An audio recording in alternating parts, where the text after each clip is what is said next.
تو زبان سے سلپ ہو جاتی ہیں جھوٹی. امام مسلم کہتے ہیں یہ جھوٹ بولتے نہیں لیکن فی البدی ان کی زبانوں سے جھوٹ نکل جاتا ہے. حدیث نمبر 54. سفیان بیان کرتے ہیں کہ لوگ جابر بن یزید الجوفی سے اس کے عقیدہ باطلہ کے اظہار سے پہلے حدیثیں بیان کیا کرتے تھے, لیکن جب اس نے اپنے باطل عقیدے کا اظہار کیا پھر لوگوں نے حدیثیں لینا چھوڑ دیں. تو شاگردوں نے پوچھا وہ کون سا باطل عقیدہ تھا؟ تو سفیان رحمۃ اللہ علیہ نے فرمایا وہ رجت کا عقیدہ رکھتا تھا. وہ رجت کا عقیدہ کیا ہے وہ آگے آ جائے گا. حدیث نمبر 55. جراح بن ملیح کہتے ہیں کہ میں نے جابر بن یزید الجوفی سے سنا, وہ کہتا تھا میرے پاس امام باقر کے رحمۃ اللہ علیہ, امام ابو جعفر امام الباقر بن علی بن حسین, ان کے واسطے سے 70,000 حدیثیں حضور کی میرے پاس موجود ہیں. اب امام باقر نے تو حضور کا زمانہ نہیں پایا ہوا نا, جب تک وہ سند نہیں ہوگی پوری, تو 70,000 حدیثیں کہتا تھا میرے پاس موجود ہیں, اور وہ ساری حدیثیں جو ہیں وہ جھوٹی گڑھی ہوئی تھی. وہ آ رہا ہے حدیث نمبر 58. سفیان بیان کرتے ہیں کہ میں نے سنا کہ ایک آدمی نے جعفر الجوفی سے پوچھا کہ یہ جو قرآن کی آیت ہے سورہ یوسف کی آیت نمبر 80 اس کی تفسیر تم کیا کرتے ہو؟ اب یہ آیت تھی حضرت یوسف علیہ السلام کے بھائیوں کے بارے میں کہ ان کے بڑے بھائی لاوی نے کہا تھا میں اس وقت تک یہاں تک بیٹھا رہوں گا, کیونکہ پہلے بھی وہ بنیامین کو بھی رکھ لیا تھا عزیز مصر نے, تو یوسف بھی پہلے گم ہو گیا, تو میں تو اب اپنے باپ کے پاس جاؤں گا یہاں تک کہ اللہ تعالیٰ مجھے موت دے دے یا میرے باپ میرے لیے کوئی فیصلہ کرے.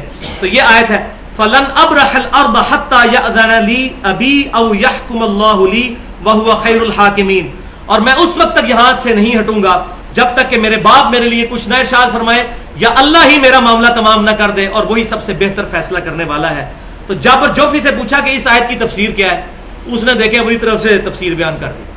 وہ کہتا ہے جی اس کی تفسیر یہ ہے, اور وہ تفسیر رافضی بیان کرتے ہیں, امام مسلم نے لکھ دیا رافضی بیان کرتے ہیں کہ حضرت علی بادلوں میں ہے اور ہم ان کی اولاد میں سے کسی کا ساتھ اس وقت تک نہیں دیں گے جب تک حضرت علی بادلوں میں سے خود نہیں بولیں گے کہ فلاں بندے کو امام بنا لو. تو یہ مراد ہے یہاں. تو سفیان ثوری کہتے ہیں کہ یہ ہے رجت کا عقیدہ, کہ وہ کہتے ہیں کہ حضرت علی جو ہے وہ لوٹ کر ہماری رہنمائی قیامت تک کرتے رہیں گے, اور آخر میں امام مہدی کے ساتھ اتر کے پھر وہ قتال کریں گے دجال کے خلاف. تو یہ ہے رجت کا عقیدہ. اب یہاں امام حنیفہ رحمۃ اللہ علیہ کا قول بھی صحیح سند سے تاریخ بغداد میں موجود ہے کہ میں نے جابر الجوفی سے بڑا کذاب شخص نہیں اپنی زندگی میں جھوٹا دیکھا, اور میں نے عطا بن ابی رباح سے بڑھ کر کوئی نیک آدمی اس روئے زمین پر نہیں دیکھا. تو عطا بن ابی رباح تابعی ہے. اگر امام حنیفہ رحمۃ اللہ علیہ نے کسی صحابی کو دیکھا ہوتا تو کسی صحابی کا نام لیتے. اس بات سے ظاہر ہوا کہ امام حنیفہ خود بھی اپنے آپ کو تبع تابعی مانتے تھے. انہوں نے کہا میں نے عطا بن ابی رباح سے افضل شخص روئے زمین پہ کوئی نہیں دیکھا, اور وہ تابعی تھے عطا بن ابی رباح. ورنہ اگر انس بن مالک کو دیکھا ہوتا تو کہتے میں نے انس بن مالک سے بڑھ کر کوئی عظیم شخص نہیں. تو یہ سب سے بڑی دلیل ہے کہ امام حنیفہ رحمۃ اللہ علیہ تبع تابعی تھے, لیکن اس کے باوجود وہ پہلے 300 سال کے مسلمانوں میں آتے ہیں. ان کی عزت ہے, ان کی جو باتیں کتاب و سنت کے خلاف ہیں وہ نہیں مانیں گے, جو اس کے مطابق ہے. انہوں نے خود فرمایا میری کوئی بات کتاب و سنت اجماع ایون صحابہ کے اقوال کے خلاف ہو اس کو چھوڑ دو. اور یہاں وہ بات بھی یاد کر لیں کہ کشف المحجوب میں علی بن عثمان حجویری صاحب نے بھی لکھ دیا تبع تابعین کے چیپٹر میں امام حنیفہ رحمۃ اللہ علیہ کو 8 سے 1000 سال پہلے انہوں نے بھی لکھا ہے, اور وہ اپنے آپ کو بڑا جگہ کہتے ہیں میں حنفی ہوں. تو ان سے بڑے حنفی ہیں یہ ہمارے آج کل کے حنفی علماء, انہوں نے بھی تبع تابعین, انہوں نے انصاف کیا ہے, تبع تابعین کے چیپٹر میں ڈالا ہے. تو ان کے لیے یہ دلیل ہے. حدیث نمبر 64.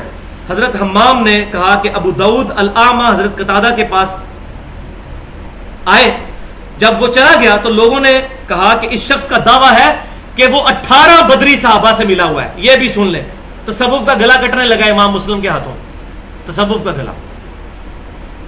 کہ ابو داؤد الاعمى جب گیا حضرت حمام کے پاس ہے. حمام کون ہے؟ حضرت ابو ہریرہ کے شاگرد, جن کا میں نے بتایا کہ وہ دریافت ہو چکا ہے صحیفہ حمام کا 102 ہجری میں. حضرت حمام کے پاس جب ابو داؤد آیا اور وہ چلا گیا تو قتادہ کہتے ہیں میں نے کہا کہ امام صاحب یہ کہتا ہے میں 18 بدری صحابہ کو ملا ہوں. تو آپ رحمت اللہ علیہ نے کیا فرمایا؟ اللہ اکبر. انہوں نے کہا کہ یہ طاعون کے مرض سے پہلے تو بھیک مانگا کرتا تھا, اس کا فن حدیث کے ساتھ کوئی تعلق ہی نہیں تھا. اب یہ کہتا ہے میں 18 بدری صحابہ کو ملا ہوں. اور بھائی یہ 18 بدری صحابہ کی بات کر رہا ہے, 2 بڑے تابعین حسن بصری اور سعید بن مسیب, وہ بھی کسی بدری صحابی سے نہیں ملے سوائے سعد بن ابی وقاص کے. اور تصوف کے سارے سلسلے چلتے ہیں حسن بصری سے سیدنا علی کی طرف. حضرت علی بدری صحابی نہیں تھے, اور یہ کہہ رہے ہیں کہ حسن بصری ہوں یا سعید بن مسیب, انہوں نے بھی صرف ایک بدری صحابی سے حدیثیں سنی ہیں, اور وہ سعد بن ابی وقاص ہے. حضرت علی کہاں؟ حضرت علی تو 40 ہجری میں شہید ہو گئے تھے, سعد بن ابی وقاص 56 ہجری میں فوت ہوئے. تو حسن بصری کی کوئی ملاقات سیدنا علی سے حدیث ثابت نہیں ہے. لہذا تصوف کا گلا امام مسلم نے کاٹ دیا, کیونکہ ان کے چشتی, قادری, نقشبندی سارے سلسلے اس طریقے سے اوپر جاتے ہیں. نقشبند کا تو خیر ویسے ہی منقطع ہے, وہ تو جاتے ہی ویسے ہی سلسلہ ہے, قبروں سے چلتا ہے, اس کی تو سند ویسے ہی باطل ہے, منقطع ہے. باقی 3 سلسلے حسن بصری سے حضرت علی تک جاتے تھے. امام مسلم نے اس پہ آرا چلا دیا ہے کہ یہ سب جھوٹ ہے, حسن بصری کی کوئی ملاقات کسی بدری صحابی سے نہیں سوائے سعد بن ابی وقاص کے رضی اللہ تعالیٰ عنہ. حدیث نمبر 79, علی بن مسہر کا بیان ہے کہ میں نے اور حمزہ نے ابن ابی عیاش سے تقریباً 1000 احادیث سنی. اے سننا جناب, 1000 احادیث سنی. پھر وہ کہتے ہیں کہ میں بعد میں حمزہ سے ملا, اپنے کلاس فیلو سے, ہم دونوں نے 1000 حدیثیں ابن ابی عیاش سے سنی تھی. تو حمزہ کہنے لگے کہ میں نے نبی صلی اللہ علیہ وسلم کی خواب میں زیارت کی, اور میں نے حضور صلی اللہ علیہ وسلم کو ابن ابی عیاش سے سنی ہوئی ساری حدیثیں سنائی. حضور نے صرف 5 یا 6 حدیثوں کی تصدیق کی, باقی ساری حدیثیں حضور نے کہا یہ میری حدیثیں نہیں ہیں. 1000 میں سے 6 حدیثیں صحیح نکلی. یہ کہتا حدیثاں تے انہاں کول بھی ہے نے, تے حدیثاں تے انہاں کول بھی ہے نے, بھائی ہے نے حدیثاں, وہ ایہو جی حدیثاں نے. بخاری مسلم وہ جی گم گیا نے, امام بخاری جڑی چھڑ دیتی ہیں سن 3 لاکھ, وہ ساڈیاں سن. تو اللہ نے بھی دین محفوظ نہ کیا, دین تو قیامت تک کے لیے محفوظ ہے. یہ اللہ کو ہم کہیں گے یہ اللہ نے چھوڑ دی تھی, تو پتہ ہی نہیں, وہ شروع سے سارے کہتے آ رہے چھوڑ دی تھی, جو ہے ہی نہیں تھی چھوڑ دی تھی. جھوٹی بات, وہ اسناد اور ترک ہیں بھائی, حدیثیں کہاں سے لاشوں میں, 10,000 سے زیادہ حدیث نہیں ہے. حدیث نمبر 83, ابو نعیم کہتے ہیں کہ جب معلّہ بن عرفان نے ابو وائل کے حوالے سے بیان کیا کہ وہ کہتا ہے کہ ہمارے سامنے عبداللہ بن مسعود رضی اللہ تعالیٰ عنہ جنگ صفین کے موقع پہ آ کے انہوں نے حدیث بیان کی. اب سنیں, ابو نعیم کہتے ہیں معلّہ سے, کیا ابن مسعود رضی اللہ تعالیٰ عنہ مرنے کے بعد دوبارہ زندہ ہو گئے تھے کہ وہ صفین میں آگے؟ جنگ صفین تو ہوئی ہے 37 ہجری کے اندر یا 35 ہجری کے اندر, اور عبداللہ بن مسعود 33 ہجری میں فوت ہو گئے تھے. تو عبداللہ بن مسعود اپنی قبر سے باہر نکل آئے تھے, حدیث بیان کر کے چلے گئے. شکر ہے وہاں کوئی صوفی نہیں بیٹھا تھا, وہ کہتا حضور معرفت کی گل ہے, بزرگ نکل آتے ہیں قبروں تو باہر. اس کا محدثین کی نظر میں کہیں نہیں ہے کہ وہ قبر سے نکل کے حدیث بیان کر سکتا ہے. یہ نقشبندی سلسلے نے کہا ہے کہ بازید بستامی نے امام جعفر صادق کے مرنے کے 40 سال کے بعد ان کی قبر پہ جا کے ان سے بیعت کی, اور ابو الحسن خرقانی نے بازید بستامی کے مرنے کے 70 سال کے بعد ان کی قبر پہ جا کے ان سے بیعت کی. یہ انہی کے معاملے ویسے ہی سلسلے چلتے ہیں. محدثین تو کہتے ہیں بھائی عبداللہ بن مسعود قبر سے نکل آگے, وہ صحابی کو نہیں مانتے کہ وہ قبر سے نکل آئے, تو بزرگ کہاں سے نکل کے آگے تو بیعت کریں گے. تو یہ دیکھیں میں ساتھ ساتھ کلیئر کر رہا ہوں, یہ باتیں جی بھائی یہ ساری من گھڑت باتیں ہیں, کتابوں پہ یہ باتیں نہیں بیٹھتی ہیں. Dictionary is always authority. حدیث نمبر 84, عفان بن مسلم فرماتے ہیں کہ ہم اسماعیل کی مجلس میں تھے, ایک شخص نے کسی شخص سے آ کر حدیث بیان کی, تو میں نے فوراً کہہ دیا وہ شخص ٹھیک نہیں ہے جس سے آپ حدیث بیان کر رہے ہو. تو دوسرا بندہ ذرا نیک تھا, وہ کہنے لگا تو اے عفان تو نے غیبت کی. تو میرے استاد اسماعیل کہنے لگے اس نے کوئی غیبت نہیں کی, اس نے حکم بیان کیا ہے اور یہ واجب ہے, بتایا جائے کون جھوٹا ہے. یہ کہتے ہیں نہیں, مرے ہوئے بزرگوں کو کہتے ہیں ہم نہ بتائیں یہ لوگ کیا ظلم کر کے گئے, واجب ہے ہم پہ. ہاں گالی گلوچ نہیں کریں گے, ان کی غلطیاں بتائیں گے, گالی گلوچ کرنا منع ہے, غلطیاں تو بتائیں گے. پورا قرآن بھرا پڑا ہوا ہے. حضرت یوسف علیہ السلام کے بھائی پیغمبر کے بیٹے ہیں, ان پیغمبر کے بیٹوں کی کتنی غلطیاں اللہ تعالیٰ نے سورہ یوسف میں گنوائی ہیں. کافر تو نہیں تھے, مسلمان تھے, صحابہ تھے, پیغمبر کے بھائی تھے, پیغمبر کے بیٹے تھے, ان کی غلطیاں بھی بتائی ہیں. بڑی غلطیاں نہ بیان کی جائیں جی. تو غلطیاں بیان کرنا کوئی بری بات نہیں. میں نے سیدنا معاویہ رضی اللہ تعالیٰ سے جو زیادتیاں ہوئی وہ میں نے بتا دی. اس سے یہ مراد نہیں ان کو ہم گالی گلوچ شروع کر دیں, لیکن ان کی جھوٹا دفاع بھی نہیں ہم کریں گے ان کی غلطیوں کا, یا مغیرہ بن شعبہ کا یا عمر بن عاص کا. جنتی ہیں, اللہ ان کو معاف کرے, لیکن مسئلہ ہے کہ جو غلطی ہے وہ غلطی ہو.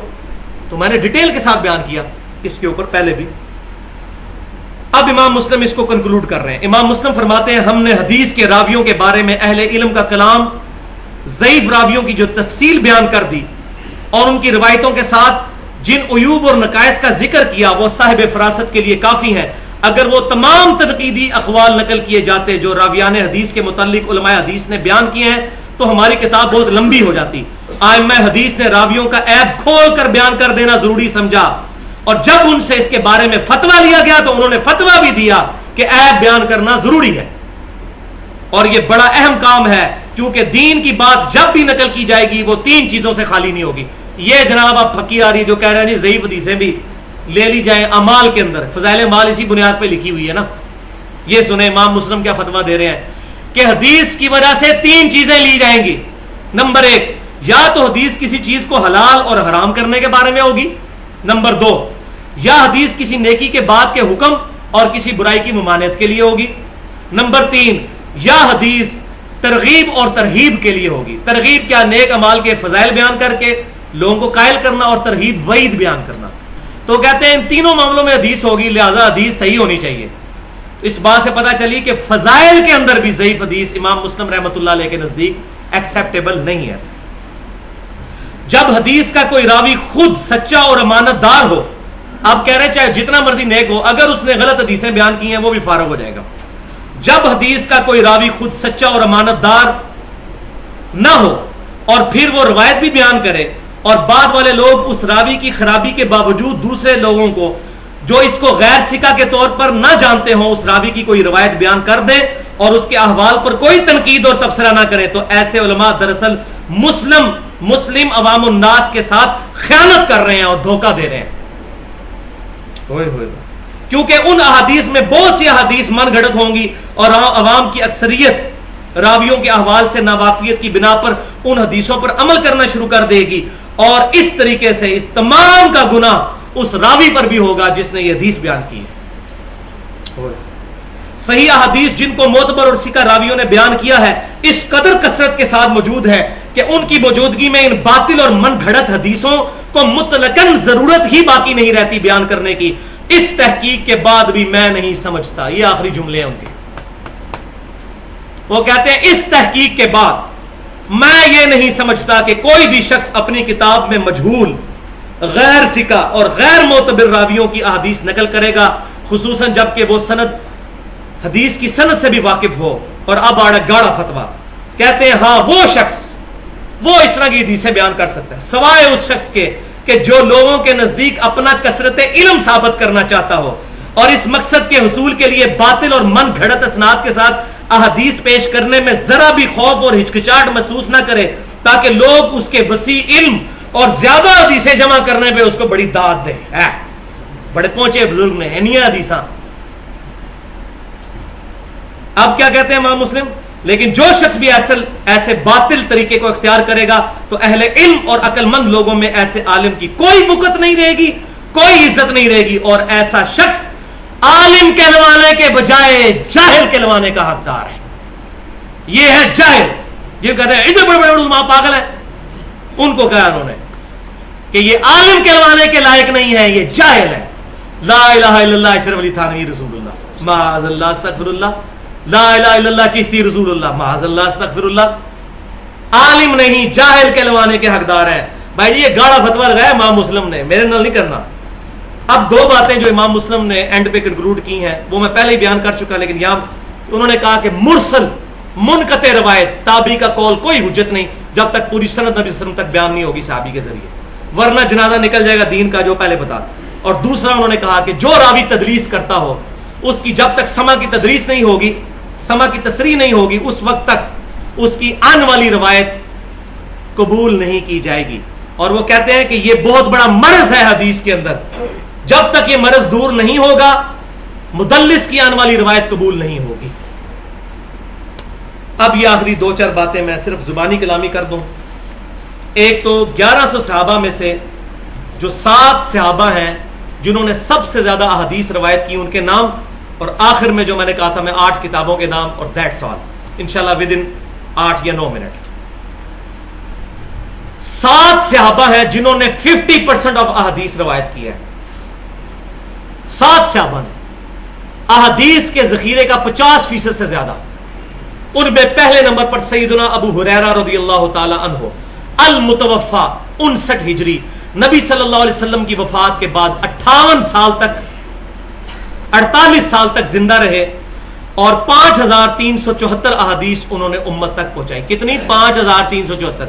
حضرت ابو ہریرہ کی 5374 ہے تو لاکھوں میں کہاں سے آ گئی؟ وہ سندیں ہیں بھائی، ترک ہیں، حدیثیں نہیں ہیں. حضرت ابو ہریرہ کی 5000، باقیوں کی تو ہے ہی 2500 ہیں. وہ ٹوٹل 10,000 کے قریب ہی بننی ہے، اور ان میں کئی ہوں گی جو آپس میں متفق علیہ بھی ہوں گی. دوسرے سیدنا عبداللہ بن عمر رضی اللہ تعالی عنہ المتوفا 74 ہجری، نبی صلی اللہ علیہ وسلم کی وفات کے بعد 63 سال تک زندہ رہے اور 2630 احادیث انہوں نے امت تک پہنچائی. تیسرے نمبر پر سیدنا انس بن مالک رضی اللہ تعالی عنہ المتوفا 93 ہجری، نبی صلی اللہ علیہ وسلم کی وفات کے بعد 82 سال تک زندہ رہے اور انہوں نے 2286 احادیث امت تک پہنچائی. چوتھے نمبر پر سیدہ عائشہ رضی اللہ تعالی عنہا المتوفیہ 58 ہجری، حضور صلی اللہ علیہ وسلم کی وفات کے بعد 47 سال تک زندہ رہیں اور انہوں نے 2210 احادیث امت تک پہنچائیں.